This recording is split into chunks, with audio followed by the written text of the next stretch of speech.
Chapter 11. Timothy had fashioned a cane for me, and I was now using it to feel my way around the island. I fell down often, but unless I fell into sea grape, it didn't hurt. Even then, I only got a few scratches. Slowly, I was beginning to know the island, by myself, keeping my feet in the damp sand, which meant I was near the water. I walked the whole way around it. Timothy was very proud. From walking over and feeling it and listening to it, I think I knew what our Cay looked like. As Timothy said, it was shaped like a melon or a turtle, sloped up from the sea to our ridge, where the palm flapped all day and night in the light trade wind. The beach, I now believed, was about 50 or 40 yards wide in most places, stretching all the way around the island. On one end, to the east, was a low coral reef that extended several hundred yards, awash in many places. I know it was to the east because one morning I was down there in Timothy when the sun came up, and I could feel the warmth of my face from that direction. The sea grape, a few feet tall, at the edge of the beach and higher and farther back, grew along the slopes of the hill on all sides. There were also some other brush that did not feel like sea grape, but Timothy did not know the name of it. The south beach, the beach sloped gradually onto the water.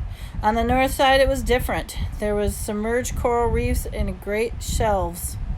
The water became very deep very abruptly. Timothy warned against going into the water here because the sharks could swim in close to the shore. Timothy said that the water all around the Cay was clear and that he could see many beautiful fish. There was brain coral and organ pipe coral, and the parrot fish would nibble on them. From what I could feel and hear, our Cay seemed like a lovely island, and I wish I could see it. I planned to walk around it at least once a day, following the vine rope to the ridge of the beach, then setting out along the sand. I was starting to get less dependent on the vine rope. Sometimes it seemed to me that Timothy was trying hard to make me independent of him. I thought I knew why, but I didn't talk to him about it.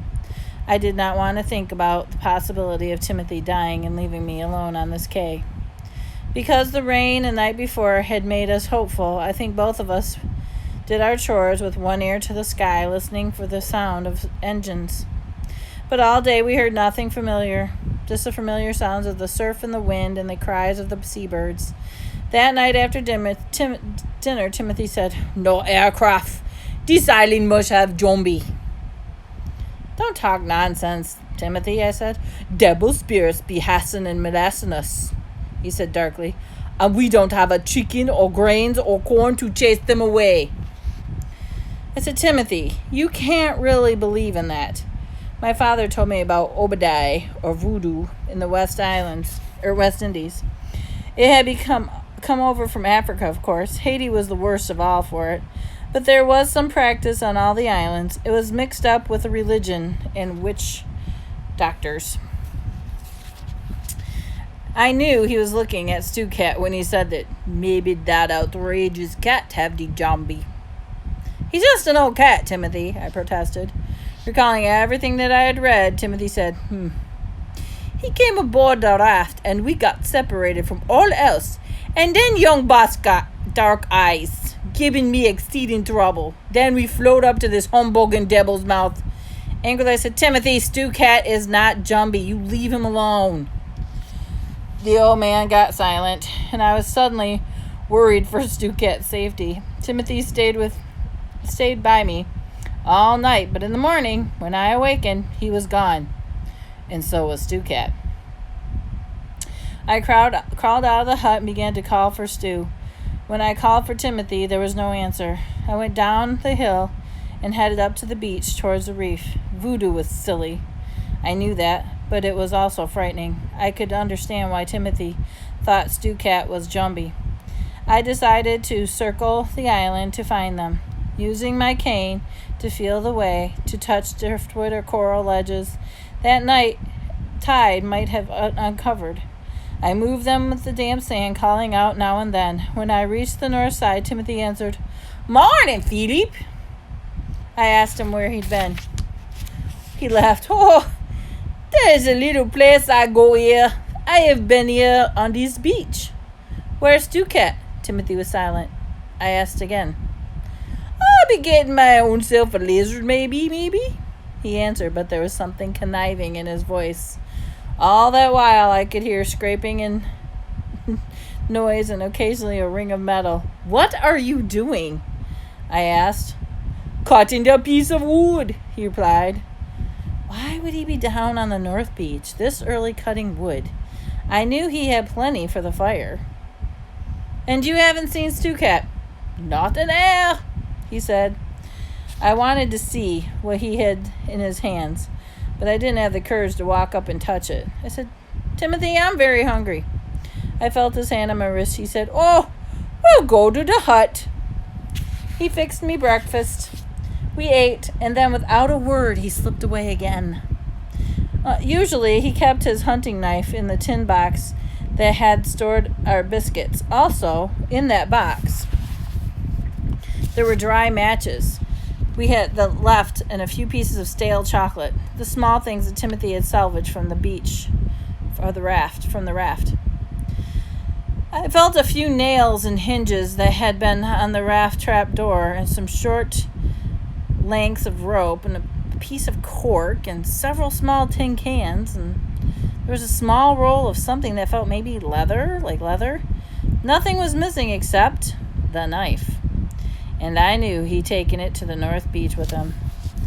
As best I could, I searched around the hut area for Cat, thinking maybe Timothy had tied him up somewhere. Yet I was certain he'd be meowing if he was within hearing distance. I was positive that Timothy was back on the North Beach, cutting on that piece of wood, but something told me not to go down there. So I sat by the hut, wondering what to do. It was no good trying to convince him that Jumbie did not exist, nor was there any way to find Cat if Timothy had really hidden him. The morning hours passed slowly. Once, I went down to the East Beach to sit near the signal fire, hoping to hear the drone of the aircraft. Several times over, the stir of the wind, I thought I heard this faint meow, but I couldn't locate its direction. Maybe all that had happened was beginning to play on the old man's mind. Maybe I was stranded on a tiny forgotten island in the Caribbean with a madman. If he harmed Cat because of some silly Jumbie thing, I knew he might also harm me. I thought about getting back on the raft and letting me drift out to sea again. I was certain there were enough boards still on top to sleep on. If I could get the water keg down the hill, the last piece of chocolate out of the box, I'd be all right for a few days. I got up and went down to the water, feeling my way towards the reef. I knew that if I kept going that way, I'd touch or fall over the length of the line of the rope that tethered to the raft. Timothy had driven a heavy piece of driftwood into the sand so that the raft would not go out to sea. I walked slowly and carefully, expecting at any moment to run with my rope and cane or have it hit against my ankles. I went all the way out to the beginning of the reef without finding it. Then I reversed my course and I walked the other direction. Finally, I stumbled over a heavy piece of wood that Timothy had driven into the sand. I felt around it, but the rope was no longer tied to it. He'd cut the raft loose. Panic swept over me, but taking my bearings from the stake, I decided to go into the water and hope to find the raft. A few feet offshore, I got a bad scare. I put one foot down and something moved. In fact, a whole bottom seemed to move. I lost my balance and I fell headfirst into the water. And I came up sputtering and realized I stepped on a skate. The diamond-shaped fish with a stinger on the tail. I'd done that once or twice in West Punt. The skate is kin to the deadly sea ray, but this one was shocked as I was and swam off to the deep water. I went out to my waist, feeling with my hands in all directions, but the raft was gone. I trusted Timothy and kept telling myself he would not harm me, but it was the whole mysterious Jumbie thing that was frightening, and he certainly wasn't acting like the Timothy I'd been living with. In mid-afternoon, he returned to the hut. Neither of us spoke. When I heard him pounding something in the palm fronds, the hut rattled. Whatever it was, he was pounding it into the hut. Having finished, he went away again. Then I heard him moving with the sea grape down by the path. I got up and began to feel my way of the hut. There was nothing on the sides of it, and then I decided whatever he attached to it was on the roof. I knew there were several lengths of logs over near the campfire, so I approached it, found one of the logs, and rolled it over the entrance of the hut. I stood on it and felt the cross-framed head and held up the roof again. In the very corner, I found what I was looking for. I cried out on the palm of my hand, touched something really sharp with my fingers, and slowly felt around the object. It had a head, I discovered, 4 feet, and a tail. Timothy had spent all that time carving a cat, a stew cat. The nails were supposed to kill off the evil Jumbie. I felt weak and sat down on the log. Soon he came back from the path, dropping stew cat in my lap. "Where was he?" I asked. "On the raft, of course," Timothy answered. "I got him off the island so I could chase the Jumbie." "Where's the raft?" Timothy said. "Oh, it was offshore, Philippe. 'Tis back now. And our luck has changed." But our luck didn't change. It got much worse.